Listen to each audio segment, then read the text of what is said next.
ಚಿಕ್ಕಬಳ್ಳಾಪುರದಿಂದ ಗೌರಿಬಿದನೂರಿಗೆ ಹೋಗುವ ಕಣಿವೆ ರಸ್ತೆಯಲ್ಲಿ ಕಾಮಗಾರಿ ನಡೆಯುತ್ತಿದೆ. ಅದೇ ರಸ್ತೆಯಲ್ಲಿ ದ್ರಾಕ್ಷಿ ಚಪ್ಪರಕ್ಕೆಂದು ಕಲ್ಲು ದಿಮ್ಮೆಗಳನ್ನು ತುಂಬಿಕೊಂಡು ಬರುತ್ತಿದ್ದ ಲಾರಿಯೊಂದು ರಸ್ತೆ ಪಕ್ಕದ ಬಂಡೆಗೆ ಡಿಕ್ಕಿ ಹೊಡೆದು ಕಲ್ಲು ಚಪ್ಪಡಿ ಸಮೇತ ನೆಲಕ್ಕುರುಳಿದ ಪರಿಣಾಮ ಲಾರಿಯಲ್ಲಿದ್ದ ಓರ್ವ ಸಾವನ್ನಪ್ಪಿದ್ದು ಚಾಲಕ ಗಾಯಗೊಂಡಿದ್ದಾನೆ.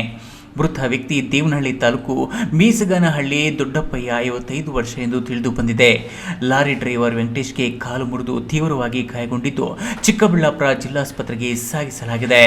ಘಟನೆ ನಡೆದ ಕೂಡಲೇ ಆಂಬ್ಯುಲೆನ್ಸ್ಗೆ ಕಾಲ್ ಮಾಡಿದ್ರು ಆಂಬ್ಯುಲೆನ್ಸ್ ಬಂದು ಸಂಚಾರಿ ದಟ್ಟಣೆಯನ್ನ ದಾಟಿ ಬರುವ ವೇಳೆಗೆ ಉಸಿರಾಡುತ್ತಿದ್ದ ದೊಡ್ಡಪ್ಪಯ್ಯ ನಿತ್ರಾಣನಾಗಿದ್ದ. ಆದರೂ ಆಂಬ್ಯುಲೆನ್ಸ್ ಡ್ರೈವರ್ ವೇಗವಾಗಿ ಆಸ್ಪತ್ರೆಗೆ ಸಾಗಿಸಿದ್ರು ಮಾರ್ಗ ಮಧ್ಯೆ ಜೀವ ತೆತ್ತಿದ್ದಾನೆ. ಇನ್ನು ಕಾಲು ಮುರಿದು ರಕ್ತದ ಮಡುವಿನಲ್ಲಿ ಒದ್ದಾಡುತ್ತಿದ್ದ ಡ್ರೈವರ್ ವೆಂಕಟೇಶ್ರನ್ನ ಕಾರಿನಲ್ಲಿ ಆಸ್ಪತ್ರೆಗೆ ಸಾಗಿಸಲಾಯಿತು. ಆತ ಪ್ರಾಣಾಪಾಯದಿಂದ ಪಾರಾಗಿದ್ದಾನೆ. ಮಾಹಿತಿ ತಿಳಿದ ಕೂಡಲೇ ಆಸ್ಪತ್ರೆ ಬಳಿ ಬಂದ ಸಂಬಂಧಿಕರ ಆಕ್ರಂದನ ಮುಗಿಲು ಮುಟ್ಟಿತ್ತು.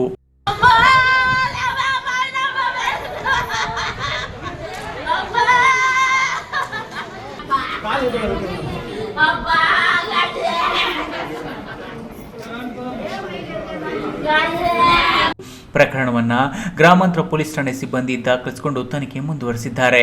ಇಂತಹದೊಂದು ಹೃದಯ ವಿದ್ರಾವಕ ಘಟನೆಗಳು ನಡೆಯದಂತೆ ಇರಬೇಕಾದರೆ ರಸ್ತೆ ಕಾಮಗಾರಿ ಶೀಘ್ರವಾಗಿ ನಡೆಸಬೇಕಿದೆ. ಇಲ್ಲವಾದರೆ ಮತ್ತಷ್ಟು ಘಟನೆಗಳು ನಡೆದು ಸಾವು ನೋವುಗಳನ್ನು ಕಣ್ಣಾರೆ ನೋಡಬೇಕಾಗುವುದಂತೂ ಖಚಿತ.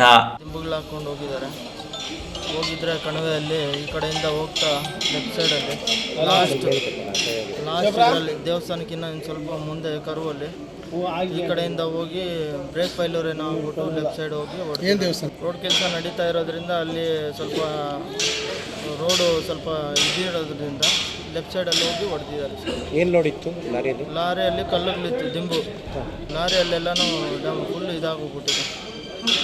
ಗಾಡಿಯಲ್ಲಿದ್ದವರು ನಮ್ಮ ಚಿಕ್ಕಪ್ಪ. ಸೊ ಅಲ್ಲಿ ಹೋದಾಗ ಅವರು ಸ್ಪಾಟ್ಗೆ ಹೋಗಿದ್ದೆ ನಾನು. ಸ್ಪಾಟಲ್ಲಿ ಸ್ವಲ್ಪ ಚೆನ್ನಾಗಿದ್ದರು, ಕೂರಿಸಿದ್ರು, ಯಾರೂ ಹೆಲ್ಪ್ ಮಾಡಿರಲಿಲ್ಲ ಅಲ್ಲಿ. ನಾನು ಹೋಗಿ ಮತ್ತೆ ಆಂಬುಲೆನ್ಸ್ ಕರ್ಸ್ಕೊಂಡು ಹಾಕೊಂಡ್ಬಂದಿದ್ದೆ. ಆಂಬುಲೆನ್ಸ್ ಬಂತ ಲಾಸ್ಟಲ್ಲಿ ಬಂತು ಸರ್. ಕ್ಯಾಮ್ರಾ ಪರ್ಸನ್ ಅಶೋಕ್ ಜೊತೆ KS Narayanaswamy, news TV, Chikkaballapur.